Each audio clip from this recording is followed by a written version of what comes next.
Sasa ushajua mamako wapi? Si ulikuwa umebeba tu bag. Kama mamako, I have every rules today. Soko ulikuwa umebeba bag wewe.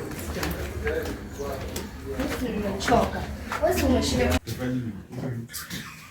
Sasa huku unashia viatu, huku ni brush ya viatu wenyewe. Kila siku unaniambia ndio brush. Acha kushika. Sio kwamba nitaka nikubebea. Umeshika sana. Neno kumshike bag yangu sana.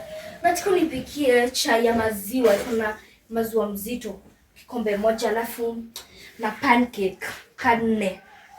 But juu tubaku ni kubwa, ukule kama 6.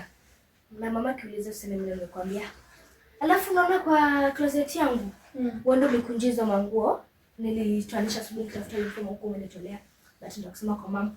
Alafu hiyo room yangu itengenezwe. Hivyo tu. Niende chai. Ni chai na kupikia hizo vitu zingine utajifanyia. Homework utaniandikia ni notes tu. Sikufanyie homework. Uko na mdomo na uwezi fanya homework. Si ni kazi yako. Mbona nani kuandika kazi sasa? Na mshanga zangu. Na mtu akuvuti.